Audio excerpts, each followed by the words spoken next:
귀하신 우리 모든 성도 여러분들에게 저는 하나님께서 저희 가운데 계획하시고 또 이루시리라 약속하신 모든 것을 다 이루시는 은혜가 함께 하시기를 주의 이름으로 축원드립니다.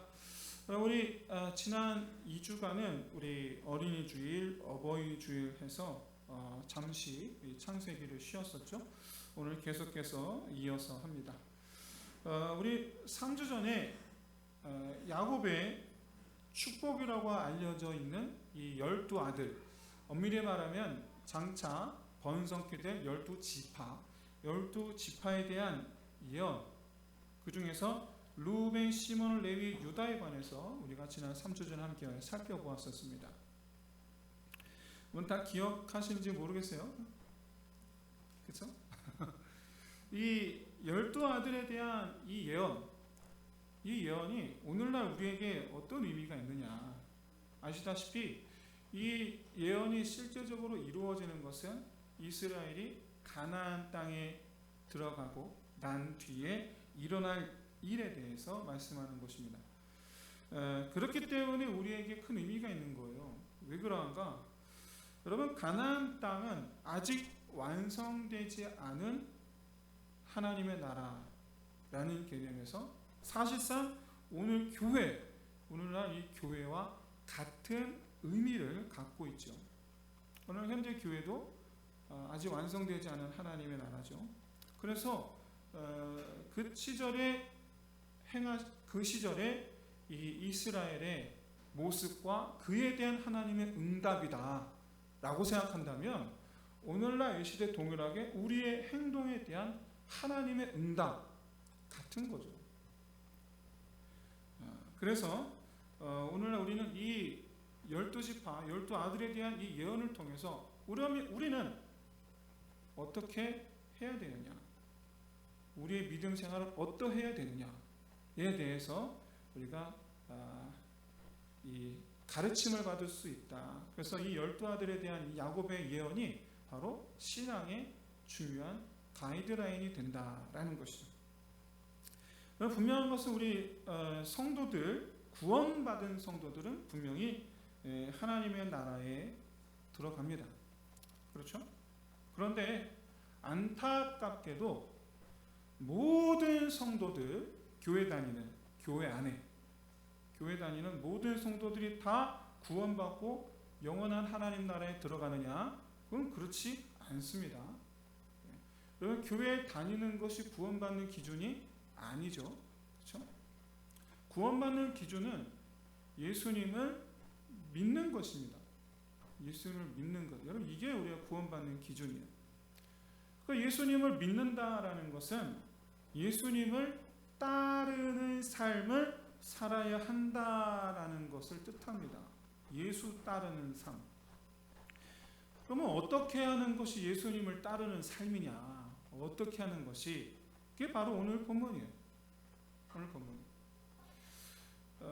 그런 의미에서 12지파 이 이스라엘에 대한 예언 하나하나가 이 세상에서 아직 완성되지 않은 하나님 나라에 살고 있는 우리가 어떻게 해야지 하나님 나라에 들어갈 수 있는가?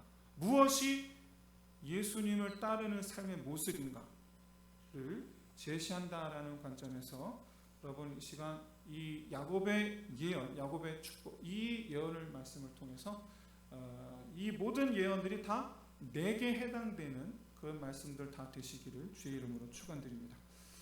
잊으셨을까봐 지난 3주 전에 했던 루벤, 시몬, 레위, 유다에 관한 예언을 잠깐 짚어보고 넘어가려고 하는데, 여러분 이들을 통해서 우리에게 보여주신 것, 특별히 루벤을 통해서는 하나님께서 세우신 질서를 무너뜨리지 말라는 거죠. 하나님께서 세우신 질서를 무너뜨리지 마라. 여기에는 나의 좋고 싫음이 있어서는 안 됩니다. 하나님께서 정하시는 것이기에. 두 번째로 시몬과 레위를 통해서 보여주신 것은 다른 사람을 죽이는 사람이 되지 말라. 살리는 사람이 되어야 된다는 거죠. 살리는 사람이 되어야 된다. 실제로 레위와 시몬은 죽이는 사람이었고 결과적으로 그들은 가나안 땅의 분깃을 받지를 못합니다. 분깃이 없어요. 시몬은 받았다가 유다에 다 흡수가 되죠. 돌아와서 이 유다를 통해서 보여주신 것은 다른 사람을 섬기라라는 거예요. 다른 사람을 섬기라. 내게 남는 것으로 섬기는 것이 아니라 내게 있는 모든 것으로, 남는 것이 아니에요. 쓰고 남은 것으로 섬기는 것이 아니라 지금 내게 있는 것으로 섬기는 거예요. 여러분 요즘에 의아하실 거예요. 왜 자꾸 예배 전에 영상을 목사님 트실까? 되게 의아하실 거예요. 근데 제가 이 영상을 틀어야 되겠다라고 마음먹었던 이유가, 우리 지금 예배 전에 찬양을 못 하잖아요.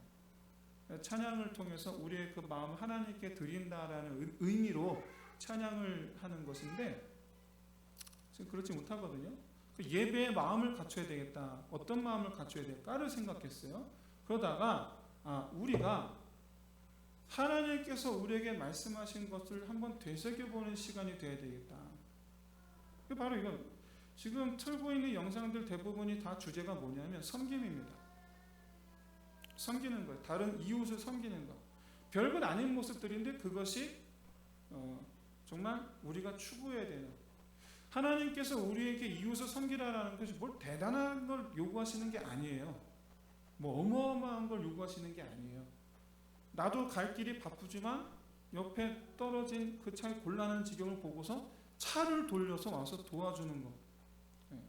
그럼 그게 대단한 그런 거 아니잖아요. 하지만 우리 그리스도인들이, 1000만 그리스도인들이 하루를 그렇게 싸면 여러분 나라가 변할 줄로 믿습니다. 나라가 변할 줄로 믿습니다. 우리 1000만 그리스도인들이 바로 그런 모습들을 가져야 되는 거죠. 돌아와서 사랑하는 성도 여러분, 섬기는 사람이 하나님 나라에 합당한 자임을 여러분 깨달으시기를. 그래서 오늘날 섬기는 자, 가장 그 섬기는 자의 그 앞줄에 저와 여러분이 있으시기를 주의 이름으로 축원드립니다. 오늘은 이제 스불론, 이사갈, 단, 갓 네 사람에 대해 살펴보려고 합니다. 그런데 제가 준비하면서 아무리 생각해도 매주 한 사람 알아보기엔 조금 그렇고 한 두세 사람 정도가 딱 적당하다 싶더라고요. 굉장히 길어요. 그래서 혹시 오늘 설교 중에 적당하게 끊을 수도 있습니다. 그 점은 여러분 양해를 부탁드리고, 아무튼 오늘 이 4명에 대한 예언의 말씀을 통해서 우리가 좌로나 우로나 치우치지 않고 올곧게 똑바르게 그렇게 하나님 백성의 길을 걸어가는 저 여러분 되시기를 진심으로 소원합니다. 이 5번째 예언의 대상은 야곱의 10번째 아들인 스불론입니다. 이 스불론의 이름의 뜻은 거하다, 함께 살다라는 뜻이에요. 거하다, 함께 살다. 그런데 이 스불론에 대한 이 예언은 그의 이름처럼 똑같이 거주지에 대한 예언이에요. 거주지. 그리고 실제로 이 성경에서 이 스불론 지파는 그렇게 특별한 일 없이 성경에 많이 등장하지도 않습니다. 특별한 일 없이 그의 이름처럼 그냥 해변가에 그냥 그렇게 멸망할 때까지, 아수르에게 멸망할 때까지 해변가에 머물던 그런 지파예요. 그런데 딱 한 가지, 이사야 9장 1절에 메시아와 관련되어서 이 스불론에 관한 예언이 등장합니다. 메시아와 관련되어서 딱 여기 한 곳이에요. 한번 같이 한번 읽어보겠습니다. 시작. 전에 고통받던 자들에게는 흑암이 없으리로다. 옛적에는 여호와께서 스불론 땅과 납달리 땅이 멸시를 당하게 하셨더니 후에는 해변길과 요단 저쪽 이방의 갈릴리를 영화롭게 하셨느니라. 아멘. 이 말씀은 이 스불론 땅이 잦은 침략을 받게 될 것이다 라는 말씀이에요. 그리고 나서 메시아 시대에 와서 영화를 입게 될 것이다. 두 가지. 첫 번째는 잦은 침략을 받게 될 것이다. 그리고 두 번째는 메시아의 영화가 임할 것이다. 여러분, 이 가나안 지역의 이 고대 이 지도를 보면 북방 지역에서 가나안 애굽으로 가는 길은 크게 두 갈래밖에 없습니다. 세 갈래 길인데 바로 이 해변길에서 두 갈래로 갈라져요. 그러니까 북방에서 가나안 땅까지 오는 길은 두 개예요. 그리고 가나안 안에서 하나가 셋으로 갈라져서 총 애굽으로 가는 길이 세 갈래 길인데, 어쨌든 그러다 보니까 이 스불론 땅은 항상 그 해변길이 이 스불론 땅 직격해서 오니까 항상 쳐들어오면 스불론부터 쳐들어오는 거예요. 항상. 그래서 늘 항상 괴로움에, 특별히 아수르에게 늘 항상 괴로움을 당하고 있었어요. 근데 놀랍게도 이사야의 예언대로 예수님께서 오셨을 때 가장 많은 기적을 체험한 것이 바로 이 스불론입니다. 가장 많은 기적을 체험하는 것, 갈릴리와 더불어서. 여러분, 이런 이 고난의 땅, 이 스불론에 대한 이 예언을 여러분 기억하십시오. 바로 뭐냐면 스불론에게 말씀하신 것은 거하라라는 명령이에요. 거하라. 여러분, 이 거하라라는 메시지가 오늘날 우리 성도들에게 주는 메시지는 고난 속의 성도의 이 삶, 이것을 그리스도의 구원을 바라는 그 바람으로 살아내라는 거예요. 피하지 말라는 거예요. 회피하지 말라는 거예요. 우리는 조그마한 고통에도 쉽게 피합니다. 누구를 떠나서? 하나님을 떠나서. 이게 문제라는 거예요. 이게. 우리는 쉽게 하나님을 저버리고 외면하고 그렇게 하나님에게서 떠나갑니다. 그 이유가 뭡니까? 이게 믿음의 문제죠. 믿음이 없으니까. 너무나 당연한 거예요. 믿음이 없으니까 피하는 거죠. 여러분, 하나님을 강하게 믿는 사람, 하나님을 아주 강하게 그리고 담대하게 믿는 사람은 고난 앞에 결코 꺾이지 않죠. 나는 어떠한 경우에서 나는 하나님을 떠나지 아니하리라. 오히려 고난 앞에서 더 하나님을 찾는 것이죠. 그래서 계속해서 하나님 나라에 거할 수 있게 됩니다. 그리고 이런 이 삶의 태도는 누가 보여주느냐? 여러분, 아브라함과 이삭이 계속해서 보여준 거예요. 우리가 창세기를 통해서 보았던 바로 그 사람들.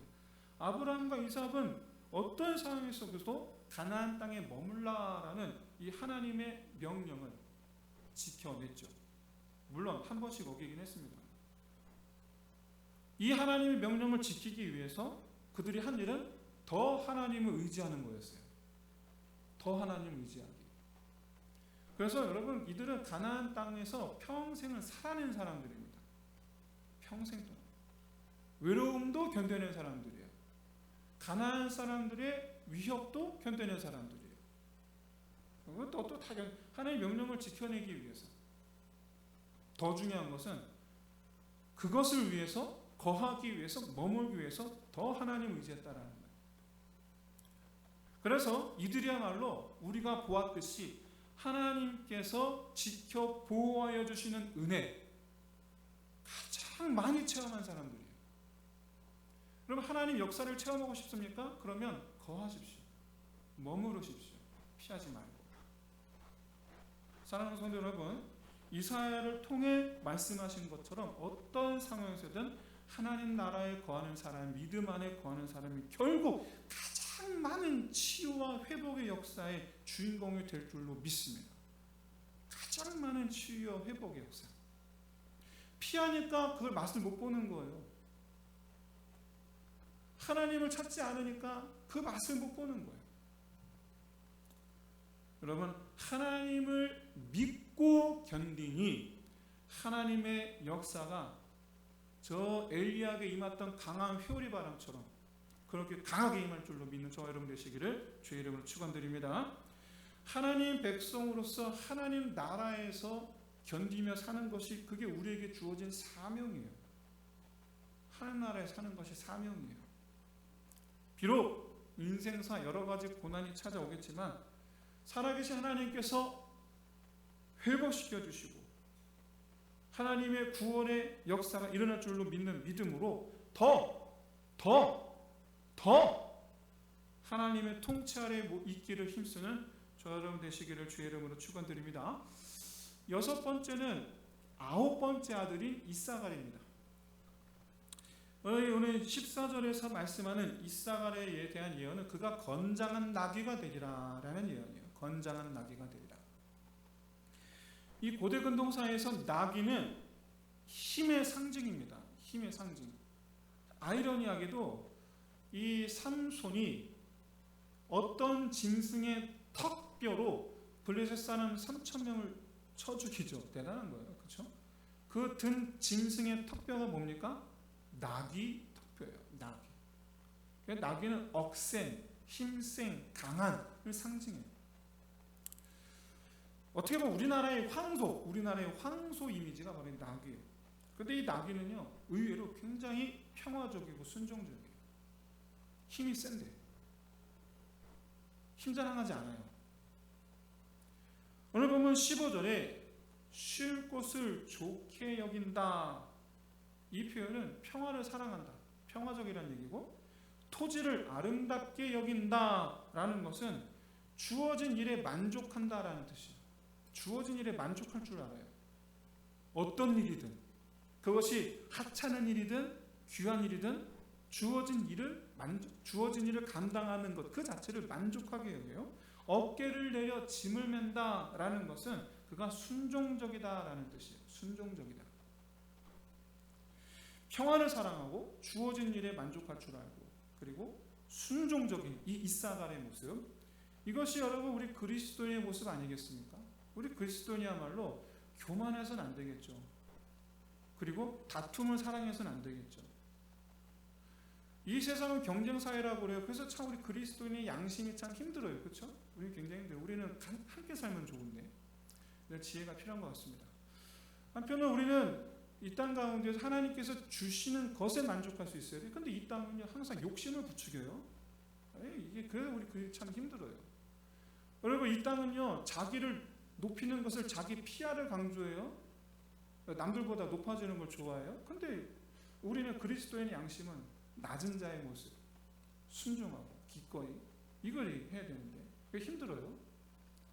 여러분 승리하시기 바랍니다.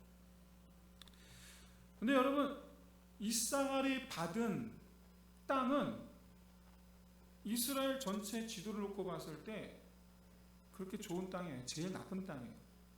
제일 안 좋은 땅.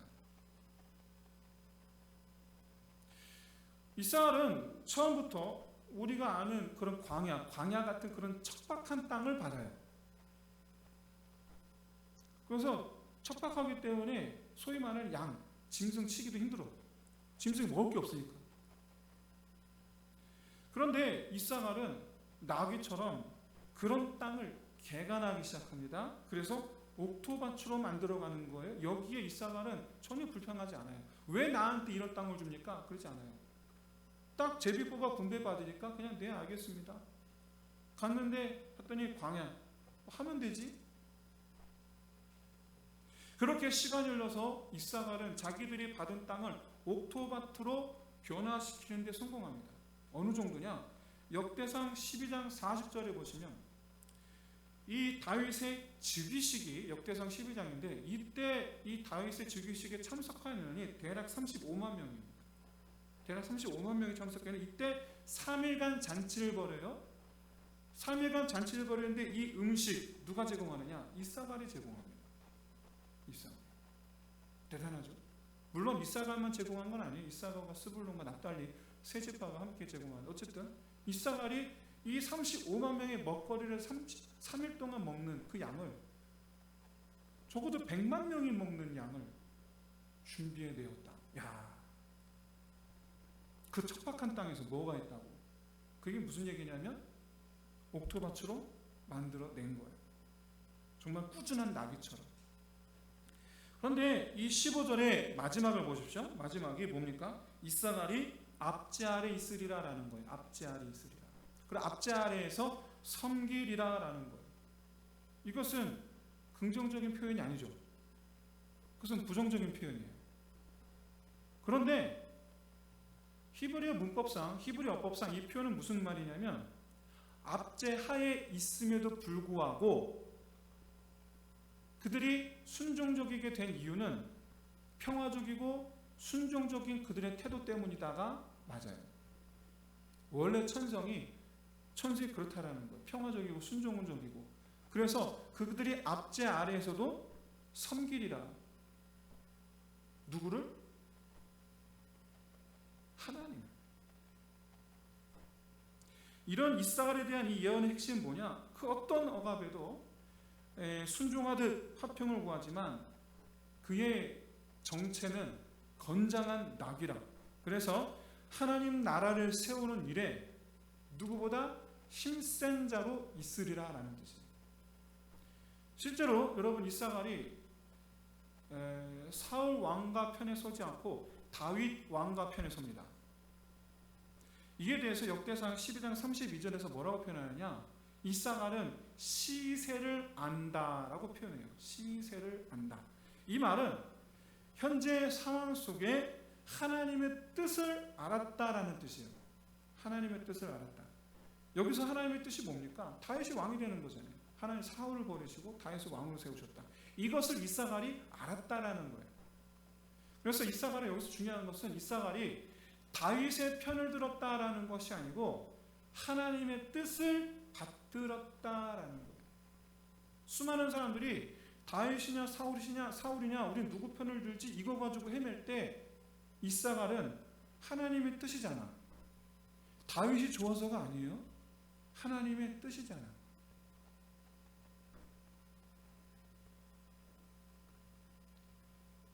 우리는 하나님의 나라를 위해 하나님께 충성하는 사람인 줄로 믿습니다. 여러분 다른 누구에게 충성하는 게 아니에요. 여러분 저에게 충성하실 이유 하나도 없어요. 근데 여러분이 하나님께 충성하고자 한다면, 그렇죠? 저란 사람이 누구냐가 아니라 맡기셨으니 따르는 거죠. 그렇죠? 여러분 비록 이 이사갈의 모습이 당시 시대 속에 여러 이 외세에 의해서 압제당하는 것 같아 보였지만 그러나 그들의 속내는 하나님의 나라를 향한 충성으로 가득했다.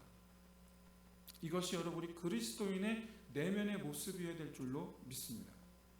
우리는 하나님의 율법에 순종함으로 누구에게나 화평을 구합니다.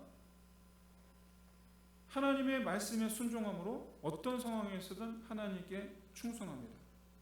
여러분 이것이 이렇게 어떤 상황 속에서든 하나님께 순종이요 충성하는 것, 이게 우리 그리스도인의 믿음이다. 상황에 따라 변하지 않는다. 이것이 이사갈을 통해 보여주는 모습이에요. 낙이 변하지 않는. 사랑하는 성도 여러분, 믿음이 없는 결단을 하지 마시고 믿음으로 결단하시기를 바랍니다. 믿음을 걸고 결단하시라는 얘기예요. 믿음을 걸고, 내 믿음을 걸고 결단하는. 그럼 바로 그럼 뭘 결단합니까? 다른 여러 가지가 있겠지만 가장 우선순위로 두고 믿음을 걸고 결단할 건 바로 뭐냐면 내 평생에 주께 성실하겠나이다예요. 하나님께서 내게 성실하시듯이 나도 주님께 성실하겠나이다. 여러분 부부간의 결혼관계를 유지할 수 있는 가장 큰 요인이 뭡니까? 서로에게 성실한 거죠. 물론 그게 서로에게 사랑이라고 말할 수 있겠지만 서로가 서로에게 믿음이 있어야 돼요. 서로가 서로에게. 그래야지 그 결혼관계가 유지가 되는 거예요. 남편은 아내를 사랑했는데 아내는 그럼 끝나는 거예요. 그렇죠? 그래서 우리 그리스도인들로서 가장 그 무엇보다도 가장 믿음 안에 믿음을 걸고 결단해야 되는 것은 나도 주께 성실하겠나이다. 낙이요. 여러분 그렇게 산 사람이 누린 것. 그래서 수고한 땅의 아름다운 소산, 하나님께서 이 회복시켜 주시는 은혜, 이렇게 충만히 맛보는 저 여러분 되시기를 진심으로 소원합니다. 우리 7번째는 다섯째 아들 단입니다. 단지파에 대한 예언의 핵심은 그가 재판관이 되리라라는 거예요. 그러니까 재판관이 되리라. 심판이라는 뜻은 재판이라는 뜻입니다. 단 자체가 심판, 재판이라는 뜻이에요. 단 자체가. 그런데 이렇게 재판관이 되리라라는 것을 누구에게서 이루어지느냐? 삼손에게서 이루어집니다. 이스라엘의 사사는 대부분 지역적이에요. 지역적. 그래서 어떤 사사는 한 지파 안에서만, 어떤 사사는 몇 개 지파 안에서만, 이렇게 지역적인데 삼손은 이스라엘 전체에 대한 재판관이 돼요. 그래서 삼손을 통해서 이루어지는 거죠. 그런데 이렇게 이 삼손이 이스라엘을 다시 주관하는 거죠. 주관하는 자가 되어서 많은 부분 이스라엘을 블레셋의 손에서 구원하는 이 모습을 보여주는데, 중요한 것은 이 본인이 맡은 바 그 직무에 최선을 다함으로써 이루어진 것이 아니죠. 자기 욕심 때문에. 그러다가 마지막에 하나님의 이스라엘의 구원자가 되리라라는 말씀을 이제 자기가 다 이루어내게 되는데, 그게 언제냐? 마지막. 그 전에는 자기 욕심을 따라서 했다가 마지막에 하나님께 절박한 심정으로 간구하여 이루어냅니다. 간구하여. 그래서 삼손이 그 귀족들을, 블레셋 귀족들을 다 죽임으로 말미암아 블레셋의 영향 아래에서 이스라엘이 벗어나게 됩니다. 이스라엘. 근데 이 단지파에 대한 일은 여기서 끝나지 않습니다. 이 단지파는 이스라엘 역사 속에서 그렇게 선한 영향력을 가진 지파가 아니에요. 오히려 악한 영향력을 끼친 지파예요. 성경에 여러분 이스라엘 온 땅을 지칭할 때, 여러분 우리나라를 지칭할 때 우리 뭐라고 표현합니까? 한라에서 백두까지. 그렇죠? 이게 이제 우리나라를 지칭하는 표현이에요. 마찬가지로 똑같은 의미에서 이스라엘을 지칭하는 의미가 단에서부터 브엘세바까지예요. 단이 최북쪽, 브엘세바가 최남쪽. 그런데 이 단이라는 성은 지파 이름이기도 하지만 성 이름이기도 해요. 원래 이름이 레센입니다. 레센 또는 라이스예요. 근데 단지파가 점령했어요. 그래놓고 이름을 단이라고 바꿔요. 근데 이 레센 라이스가 단지파가 뽑은 땅이 아니에요. 여호수아 19장 40절 이하를 보면 단지파가 받은 땅은 오히려 남쪽이에요. 유다와 에브라임 사이예요. 그런데 이 지역이 단지파의 전체 인구수에 비해서 굉장히 좁아요. 작으니까 거기다가 성경의 말씀에 의하면 아모리 족속이 강성하여 다 쫓아내지 못하였다. 아모리 족속 같이 있어야 돼. 가뜩이나 인구가 많은데. 그래서 하나님께서 정하신 지역을 벗어나서 북쪽으로 진출하게 됩니다. 북쪽으로. 여러분 이런 이 단지파의 용맹성, 이걸 용맹성이라고 표현하는데, 이 모습에 대해서 오늘 17절에서 이렇게 말하는 거예요. 뱀, 독사. 그 말탄 자를 떨어뜨리는, 그리고 레센 라이스를 점령해내는 모습을 그리고 있어요. 그런데 이 뱀과 독사라는 표현이 그다지 긍정적이지 않죠. 이유가 있습니다. 왜 그러냐면 하나님께서 정하신 지역을 벗어났기 때문이고, 첫째로 벗어났기 때문이고, 그 다음에 두 번째로 그들이 그렇게 하나님의 명령을, 하나님께 정하신 지역을 벗어나서 차지한 그 땅이 나중에 우상의 성지가 됩니다. 여러분 사사기를 보시면 아시겠지만 애시당초 단, 레센, 라이스로 쳐들어갈 때 그들이 뭘 가지고 들어갑니까? 우상을 가지고 들어가요. 처음부터. 열왕기상 12장 28절 29절을 보시면 북이스라엘의 첫 번째 왕인 여로보암이 북이스라엘의 백성들의 절기 때 유다 성인 예루살렘으로 갈까봐 가지 못하게 하려고 우상을 베델과 단에 세우죠. 그래서는 이걸 뭐라고 말해요? 황소 모양을 세워놓고 이게 너희의 신이라, 애굽에서 너희를 이끌어낸 신이라. 거기서 제사를 바치게 해요. 이후로 북이스라엘 전체가 어떻게 합니까? 예루살렘으로 오는 게 아니고 단으로 가요. 베델과 단으로. 그리고 이것이 북이스라엘이 멸망된 이유가 돼요. 북이스라엘. 여러분 이것과 이 사실과 관련해서 우리가 좀 더 깊이 봐야 될 것이 바로 요한계시록 7장입니다. 요한계시록 7장에는 인침을 받은 이스라엘 지파가 나타납니다. 인침을 받았다라는 것은 하나님의 나라에 들어온 지파를 가리켜요. 다 들어오지 않았나요? 우리 그렇게 생각하기 쉽죠? 그런데 아니에요. 못 들어온 지파가 있어요. 유일하게 한 지파가 못 들어와요. 바로 단이에요. 단 지파예요. 그런데 요한계시록에는 12지파가 기록되어 있습니다. 12지파가 기록되어 있어요. 단이 없는데. 왜 그러느냐? 단 대신에 요셉의 두 아들이 들어갔어요. 므낫세와 에브라임. 그래서 12지파예요. 이런 이 단지파에 대한 이 예언을 통해서 우리가 알 수 있는 것은 하나님의 나라에 들어가지 못한 가장 확실한 이유, 바로 하나님을 버리고 자기를 위해서 사는 사람,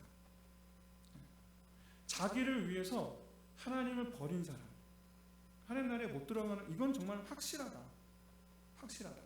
오늘날 우리 그리스도인들에게 있어서 어떻게 보면 가장 우리 심령을 찔러 쪼개는 말씀이 아닐까, 가장 우리 내면을 아프게 하는 말씀이 아닐까, 가장 우리 양심을 찌르는 말씀이 아닐까. 우리는 우리의 유익을 따라서, 우리의 유익이 어떠냐에 따라서 하나님께 붙었다가 떨어졌다가, 그게 오늘날 우리 그리스도인들의 모습 가운데 하나 아닙니까? 그런데 과연 그 결과가 뭐냐를 오늘 본문에서 단지파를 통해서 우리에게 보여줘요. 사랑하는 성도 여러분, 정말 지혜로우시기를 축원드립니다. 단지파의 이런 모습, 가장 우리 가운데 대표적인 게 바로 뭐냐? 돈을 우선시하는 거죠. 하나님보다 돈을 우선시하는 것. 그리고 바빠서 하나님을 안 찾는 것. 바빠서 안 찾는 것. 우리 가운데 흔히 보는 모습이에요, 이게. 이런 모습은 여러분, 우리 안에 흔히 보이는 모습이에요. 그러니까 위험하다는 거예요. 그러니까 여러분 단지파를 보고 배워야 된다는 거예요.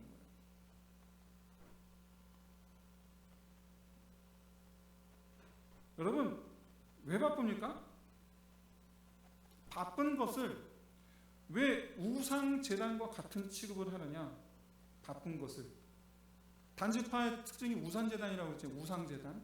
이것을 우리가 바쁜 생활과 왜 함께 같은 맥락으로 바라보느냐? 다른 게 아닙니다. 그거 못하면 죽으니까. 그렇게 생각하니까. 그거 못하면 안 된다고, 그거 못하면 죽는다고 생각을 하는 거예요. 하나님 때문에 살고 있는 건데, 우리가 하나님 때문에 사는 건데, 무엇보다 여러분 바쁘고 한가하고를 떠나서 우리 마음 상태가 이미 하나님을 찾고자 하는 마음이 없는 상태가 되었구나, 하나님을 찾고 싶은 욕구가 없구나 라는 것을 여러분 깨달으시기를 진심으로 소원합니다. 그 마음이 없다면 이미 여러분 말씀하는 단지파예요. 그만큼 여러분 우리는 하나님과의 관계에서 이기적이 되어 있다. 실제로 어떤 분은 하나님을 찾지 않는 자기 태도를 놓고 이렇게 말해요. 하나님 아시죠? 하나님께서 이해해 주세요. 하나님은 저를 사랑하시잖아요. 저를 사랑하시니까 이렇게 하나님을 떠나서 바쁘게 사는 저를 이해해 주시리라고 믿어요. 만약에 이해해 주지 않으면 하나님은 내 하나님이 아니에요. 네, 맞아요. 내 하나님이 아니에요. 내 하나님이 아니게 돼요. 맞아요. 그러면 하나님을 버린 단지파하고는 뭐가 다를까요? 정말 바라기는 여러분, 정말로 다른 것을 놔두고라도 먼저 하나님을 찾는, 하나님을 경외하는 하나님 백성이 되시기를 주의 이름으로 축원드립니다. 여러분, 우리 이름이 하나님 나라 새겨져야 되잖아요. 그렇죠? 그러려고 교회 다니는 거잖아요. 그렇죠? 그러려고 우리가 지금 예수 믿고 그러려고 예배드리는 건데, 이게 무용지물이 돼서는 안 되지 않겠습니까? 정말 참으로 저와 여러분의 이름이 인침을 받은 자, 다 한 명 빠짐없이 다 되시기를 주의 이름으로 축원드립니다. 마지막으로 8번째는 7번째 아들인 갓에 대한 예언입니다. 여러분, 갓, 이 갓은 이름 그대로 추격하는 자예요. 이름이 추격하는 자예요. 그리고 그 이름 그대로 되리라라는 거예요. 지도를 보시면 갓 지파는 므낫세 반이에요. 므낫세 반은 요단강 서편에, 므낫세 나머지 반은 요단강 동편에, 요단강을 중심으로 반반 나눠서 자리 잡는데, 이때 므낫세 반 지파와 또 루벤과 함께 요단 동편에 자리를 잡습니다. 요단 동편에. 그런데 이 요단 동쪽은 사실은 모압, 암몬, 미디안, 아라비아 이런 이 호전적인 민족들과 함께 있는 곳이에요. 그러다 보니까 늘상 싸움이 있고, 늘상 침략이 있고, 늘상 약탈이 있고 그런 곳이에요. 그런데 이 갓지파에 대해서 역대상 12장 8절에서 뭐라고 소개하느냐? 갓 사람 중에서 광야에 있는 요새에 이르러 다윗에게 돌아온 자가 있었으니 다 용사요 싸움에 익숙하여 방패와 창을 능히 쓰는 자라. 그의 얼굴은 사자 같고 빠르기는 산의 사슴 같으니. 갓지파에 대한 하나님 나라 역할이 뭐냐면 바로 싸우는 자예요. 싸우는 자. 우리 창가에서 놀지 않게 해주세요. 여기 성도들에게 방해가 되니까. 네.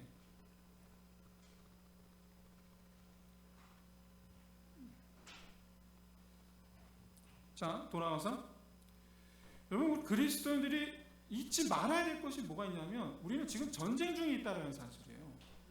여러분, 우리 지금 평화 중에 있지 않습니다. 우리 지금 평화 중에 있지 않아요. 여러분, 이걸 생각 놓치시면 안 돼요. 우리나라 지금 현재 전쟁 중에 있는 나라입니까? 아니면 전쟁이 끝난 나라입니까? 우리가 자꾸 잊어버리는데, 여러분, 우리 대한민국 전쟁 중에 있는 나라예요. 자꾸 잊어버려요. 지금 평화를 누리고 있어서 그렇지 사실은 지금 전쟁 중에 있는 나라예요.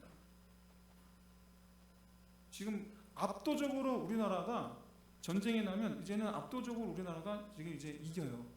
그러니까는 지금 전쟁이 안 나는 거예요. 뭘 가리킵니까? 우리가 압도적으로 세면 마귀가 우리를 못 건드려요. 그럼 우리는 압도적으로 싸움을 잘하는 자가 돼야 돼요. 이게 갓지파예요. 압도적으로 싸움을 잘하는 자. 그래서 정말 여러분, 이것을 늘상 경계심이 예민해 있어야 돼요. 경계심이 예민해 있어야 되고, 따라서 정말 우리가 전쟁 중이라는 게 있지 말고 늘 항상 적을 노려보고 있어야 돼요. 적에게서 우리 눈을 감고 피하면 당합니다. 여지없이 당합니다. 여러분, 연평도 사건 얼마 전에 아시잖아요. 그냥 포탄 맞아. 저 처음 봤어요. 설교 중에 이런 말씀 드리면 죄송합니다만 미쳤나 싶었어요. 정말로 왜 저러지 싶었어요. 여러분, 조금만 틈만 보면 바로 쏴댑니다. 여러분, 압도적으로 강한 자 되시기를 예수님으로 축복합니다. 여러분, 이 전쟁에서 우리 역할은요, 그리스도의 역할이에요. 그리스도의 역할은요, 싸우는 자, 추격하는 자, 더 나아가 쫓아내는 자여야 될 줄로 믿습니다. 이제 말씀 마치겠습니다. 오늘날 이 시대 우리 모든 성도들은 영원한 하나님 나라를 바라보면서 그렇게 하나님의 백성으로 완전하게 서게 되는 것을 바라보며 오늘을 살아내는 거예요. 착각하면 안 돼요. 우리 지금 영원한 하나님 나라에 들어왔다. 여러분, 이거 우리 착각이에요. 아니에요. 지금 과정 중에 있습니다. 그날을 바라보며 우리는 지금 이 시간 오늘날을 살아내는 거예요. 이를 위해서 야곱이 오늘 이 네 아들 네 가지를 우리에게 권면하고 있습니다. 스불론, 고난 속에서도 내가 하나님을 떠나지 아니하겠나이다. 이사갈, 내 평생에 주께 성실하겠나이다. 단, 하나님께 이기적이지 않겠습니다. 다 마귀를 쫓아내는 삶을 살겠습니다. 승리하는 삶을 살겠습니다. 그래서 여러분, 장차 임할 이 하나님 나라 주인공들 다 되시기를 주의 이름으로 축원드립니다. 우리 함께 시간 기도합시다. 고난 속에서도 하나님을 떠나지 아니하고 평생에 주께 성실하기를, 하나님께 이기적이지 않기를, 마귀와의 전쟁에서 승리하기를, 우리 다 함께 이 시간 기도하겠습니다. 하나님 아버지, 정말 참으로 이 시간 우리에게 말씀하신 하나님 이